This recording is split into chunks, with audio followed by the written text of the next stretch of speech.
اللہ کے رسول کے سامنے زندگی میں ایک بار ایک معاملہ پیش آیا تھا۔ جنگ بدر آپ جانتے ہیں، وہاں پہ بہت سے قیدی گرفتار کر کے لائے گئے تھے، جو کافر تھے جو اس ٹائم پہ، ان کو گرفتار کر کے لایا گیا۔ کچھ لوگ اللہ کے رسول کے رشتہ دار بھی اس میں تھے اور کچھ غیر بھی تھے، لیکن کسی کے ساتھ الگ معاملہ نہیں کیا گیا۔ اللہ کے رسول نے یہ نہیں کیا کہ اپنے رشتہ داروں کو ذرا ہلکی سزا دیں یا ان کو اطمینان کی جگہ میں رکھ دو، اور جو دوسرے باہر کے لوگ ہیں جو اور کافر ہیں ان کو زبردست سزا دی جائے۔ ایک طریقے کے زنجیر سے سبھی کو وہاں پہ باندھا گیا تھا۔ اسی درمیان جو لوگوں کو سزا دی جا رہی تھی، وہاں پہ اللہ کے رسول کے چچا عباس بھی موجود تھے۔ حضرت عباس بھی موجود ہیں وہیں پہ۔ اللہ کے رسول کے چچا کو بھی انہی زنجیروں سے اتنی ہی تیزی کے ساتھ باندھا گیا تھا جتنا دوسرے مجرموں کو باندھا گیا تھا، جتنے بھی قیدی تھے۔ لیکن چونکہ حضرت عباس یہ ٹھاٹ باٹ سے رہنے والے تھے، انہوں نے کبھی ایسے معاملات اپنی زندگی میں نہ دیکھے تھے۔ اس بنا پہ جانتے جب ان کو اس طریقے سے باندھ دیا گیا، اور مدینہ کے اندر یہ پہلی رات تھی جو ان کافروں کو یا جتنے بھی قیدی وہاں پہ تھے ان کو گزارنی پڑ رہی تھی، پہلی رات کا معاملہ ہے۔ وہاں پہ اللہ کے رسول کے کانوں میں اپنے چچا عباس کے بار بار پریشان ہونے کی آواز آ رہی تھی، بیلیاں ہلا رہے کراہنے کی آواز آ رہی تھی۔ اللہ کے رسول کے کان میں ان کے الفاظ پڑا کرتے تھے، آپ کو بے قراری کے عالم میں نیند نہیں آ رہی ہے، اٹھ کر کے چکر لگا رہے تھے۔ ایک صحابی نے دیکھ لیا، کہنے لگے اللہ کے رسول کیا بات ہے، آپ کو میں کافی وقت سے دیکھ رہا ہوں، آپ بے قرار گھومے جا رہے ہیں، کیا بات ہے؟ کہنے لگے میرے دوست، میرے چچا کو بیڑیوں میں جکڑ دیا گیا ہے، زنجیروں میں جکڑ دیا گیا ہے، وہ اس مصیبت کے عادی نہیں ہے، وہ اس چیز کو کیسے برداشت کر رہے ہوں گے؟ چچا کی وجہ سے میری نیند اڑ گئی ہے، میں وہی سوچ کر کے پریشان ہو رہا ہوں۔ اس صحابی نے سنا، چلا گیا۔ تھوڑی دیر کے بعد چپکے سے جاتا ہے اور اللہ کے رسول کے چچا کی بیڑیوں کو ڈھیلی کر دیا۔ اب جب ڈھیلی کر دیا تو ان کو سکون مل گیا، لیکن اللہ کے رسول پھر جب چکر لگا رہے تھے، آپ کے کان میں اپنے چچا کے چیخنے کی آواز نہ آئی۔ اب پھر الجھن میں پڑ گئے، یہ کیا ہو گیا؟ ابھی تک تو چیخ رہے تھے، اچانک کیا ہو گیا؟ سوال کرتے ہیں کہ کیا بات ہے؟ اس صحابی نے بتایا، اے اللہ کے رسول،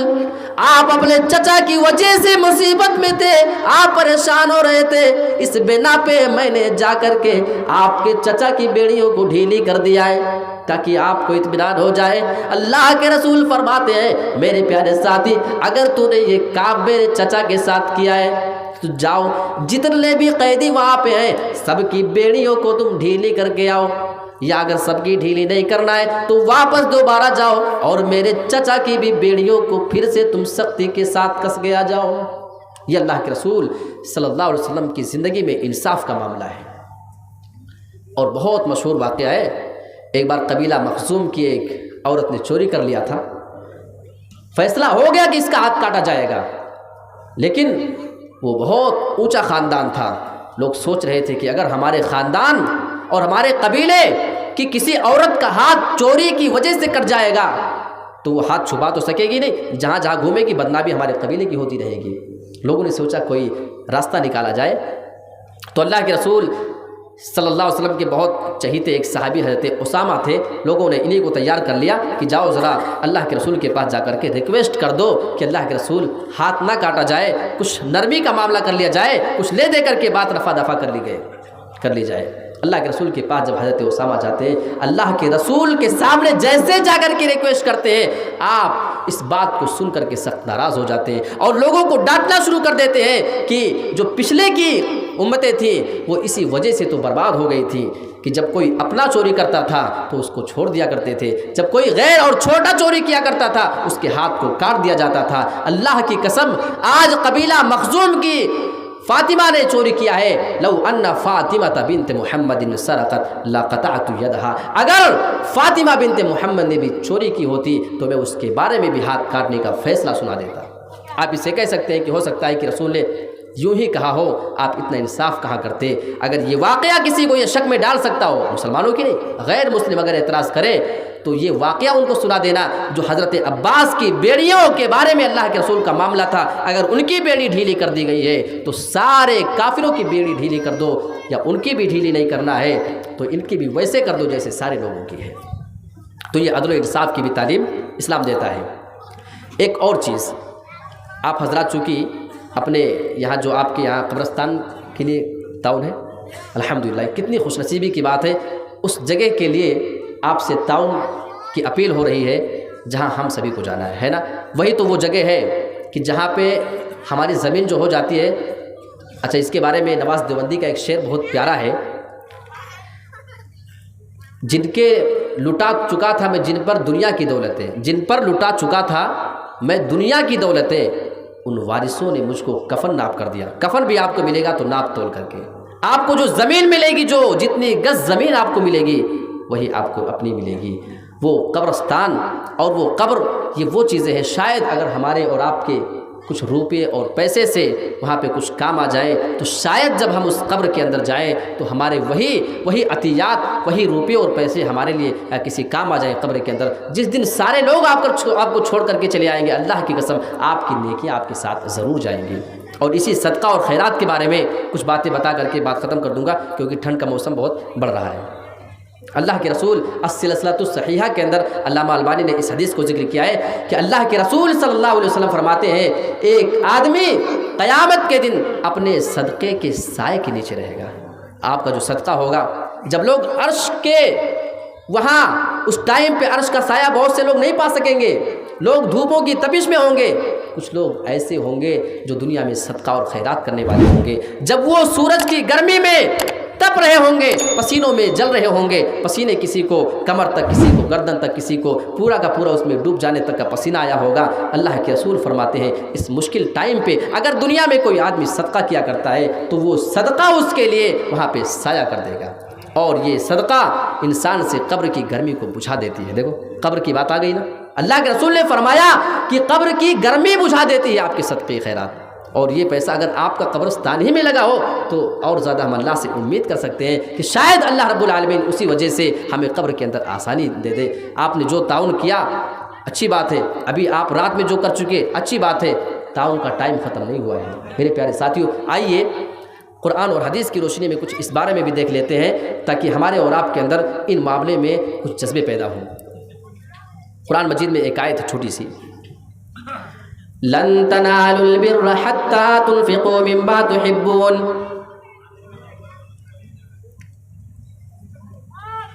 اللہ رب العالمین فرما رہا ہے لن تنالوا البر حتى تنفقوا مما تحبون، اے مسلمانوں تم نیکی کو نہیں پا سکتے ہو حتى تنفقوا مما تحبون، جب تک کہ تم اپنی پسندیدہ چیزوں میں سے خرچ نہ کر لو۔ بہت سے لوگ اس آیت کریمہ کو سنتے ہیں تو کنفیوز ہو جاتے ہیں، یعنی انہیں لگتا ہے کہ جب تک ہم اپنی ساری پسند کی چیز نہ خرچ کر دیں ہم نیکی نہیں پا سکتے۔ بات ایسی نہیں، یہاں پہ جو من آیا ہوا ہے یہ من یہاں پہ تبعیض کے لیے، یعنی اپنی پسندیدہ چیزوں میں سے جب تک تم بعض چیز کو نہ خرچ کر دو، یعنی آپ کو بہت سی چیزیں پیاری ہیں، بہت سی چیزیں آپ کو پسند ہیں، اور پسندیدہ چیزوں میں سے کوئی ایک چیز بھی آپ اگر اللہ کے راستے میں خرچہ کر دے تو آپ نیکی کو پا سکتے ہیں۔ اس آیت کریمہ کو مدینہ کے اندر ایک صحابی ہیں حضرت ابو طلحہ انصاری، جو مدینہ کے اندر بڑے مالدار آدمی ہوا کرتے تھے۔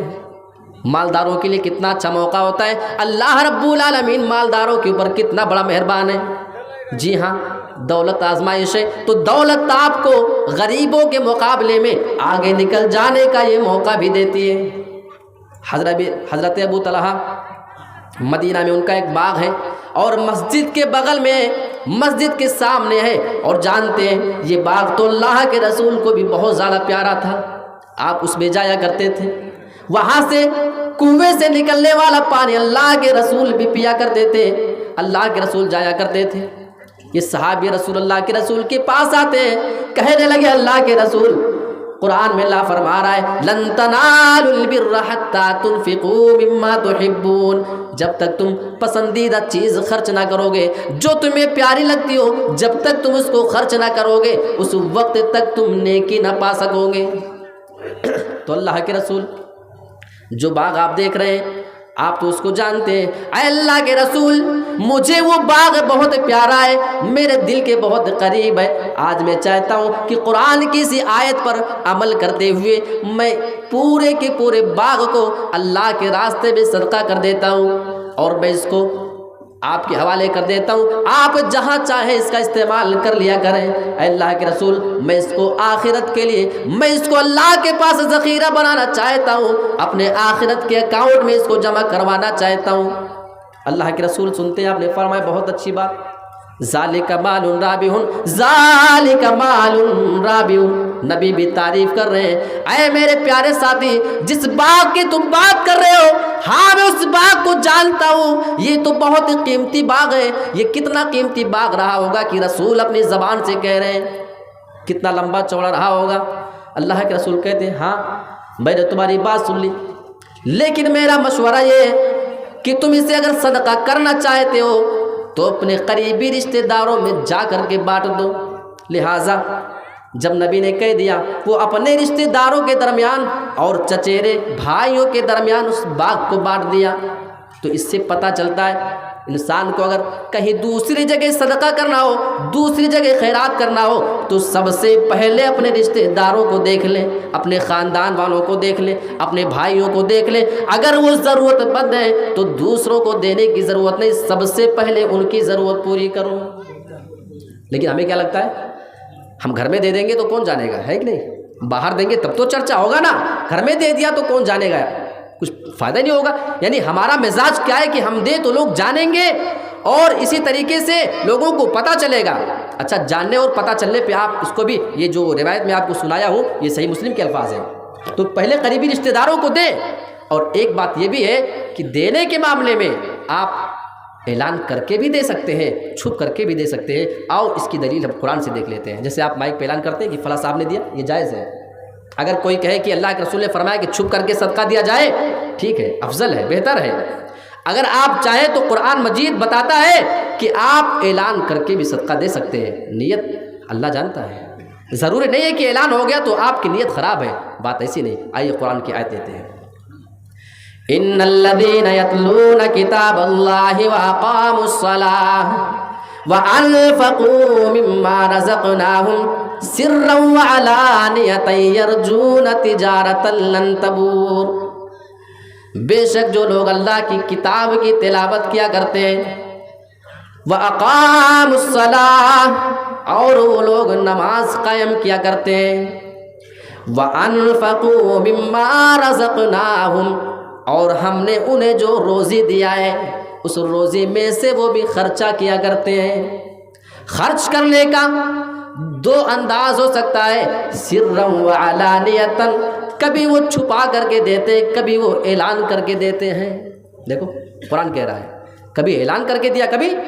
چھپا کر کے دیا۔ تو آپ اعلان کر کے بھی سال میں آپ اگر پروگرام کرا کر کے یا اس شکل میں آپ وصولہ چاہتے ہیں تو قرآن سے دلیل ہے کہ آپ اعلان کر کے دے سکتے ہیں۔ رہی بات دل کی نیت کی تو وہ اللہ جانتا ہے۔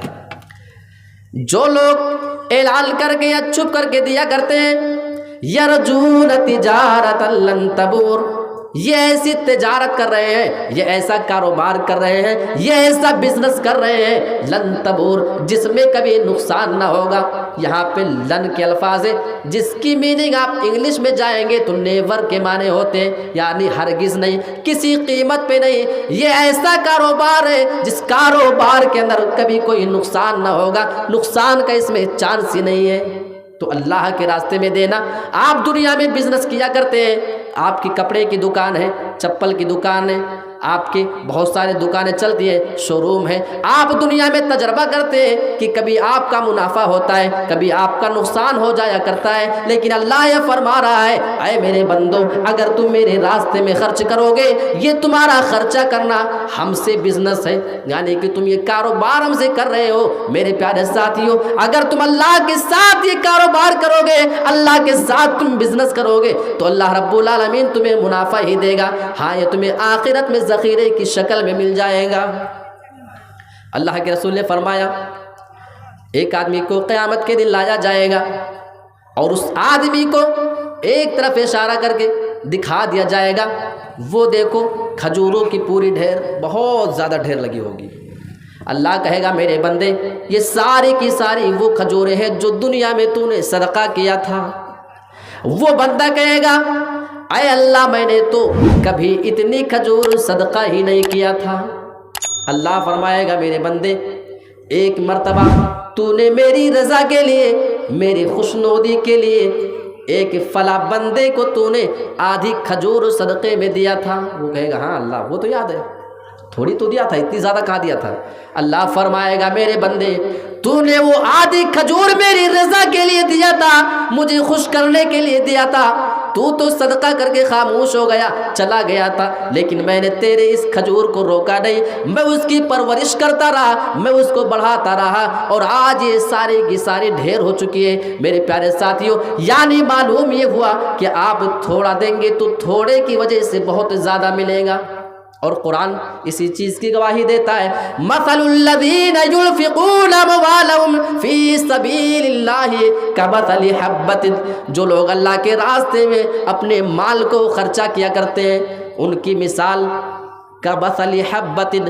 ایک دانے کی مانند ہے، انبتت سبع سنابل،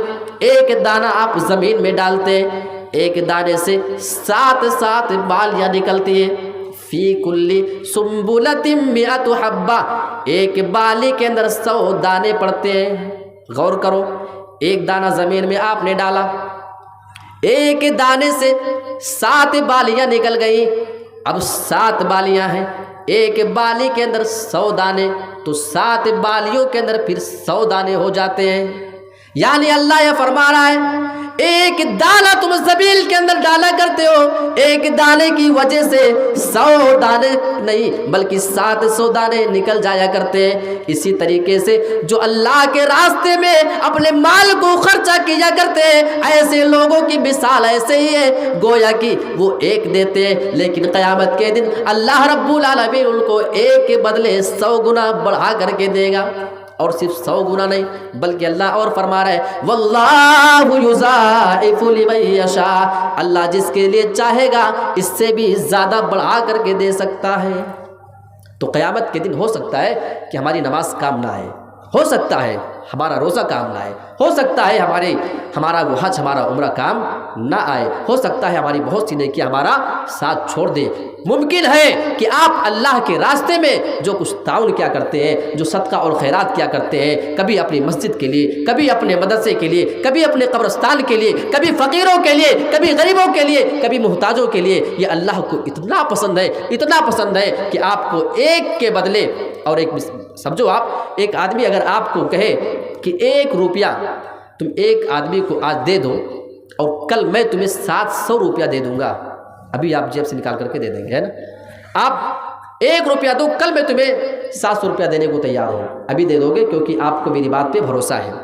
یہاں تو اللہ کہہ رہا ہے اللہ سے زیادہ بہترین بات اور اس سے سچی بات کس کی ہو سکتی ہے؟ اگر ہمیں اللہ کی باتوں پہ بھروسہ ہے تو آؤ ہم اپنے اندر وہ وسعت پیدا کریں، ہم دنیاوی زندگی میں اپنی آخرت کے لیے کچھ کر جانے کی کوشش کریں۔ میرے پیارے ساتھیوں لگ بھگ 1.5 گھنٹہ ہو چکا ہے مجھے، اور یہ جو پوچھا آپ سے کہ میرا گھر میں عقیقہ ہے، اسی دن کسی کا انتقال ہو گیا تو کیا کرنا چاہیے، یہ پوچھا۔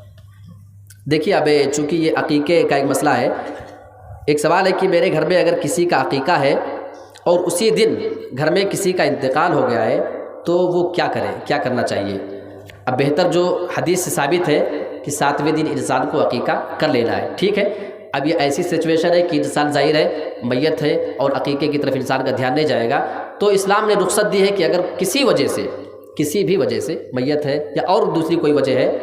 تو اگر اس دن آپ عقیقہ نہیں کر سکے تو اس کے بعد آپ پھر اب وہ جو گنتی لوگ دیتے ہیں نا 7 پھر 14 پھر 21 وہ مطلب بس گنتی ہے، اس کے بعد آپ کبھی بھی جب مناسب موقع دیکھیں تو وہ عقیقہ کر سکتے ہیں انشاءاللہ۔ اسلام میں آپ کو اس کی رخصت ہے، کیونکہ اب ضروری نہیں ہے کہ اب آپ کے گھر میں میت پڑی ہے، آپ کے باپ کا انتقال ہو گیا، آپ اس دن عقیقہ کریں گے، یہ اسلام بھی مطلب اس کو بہت اچھا نہیں مانتا ہے اور یہ اخلاقی اعتبار سے بھی بہتر چیز نہیں ہے۔ اللہ رب العالمین ہم سبھی کو دین کی صحیح سمجھ عطا فرمائے۔ پروردگار ہم لوگوں نے ابھی تک جو کچھ قرآن اور حدیث کی باتیں کی اور اس کو سنا، یہ جلسے کے جو منتظمین ہیں ہمارے ضیاء الرحمان صاحب 2 سال 2.5 سال پہلے 3 سال پہلے ان سے بات ہوئی تھی پروگرام کے لیے، بیچ میں لاک ڈاؤن لگا، پھر پچھلے سال کے لیے اس بار بھی، اور میں لگ بھگ انکار کر چکا تھا، پہلے کچھ دوسرا ڈیٹ تھا، بڑی مشکل سے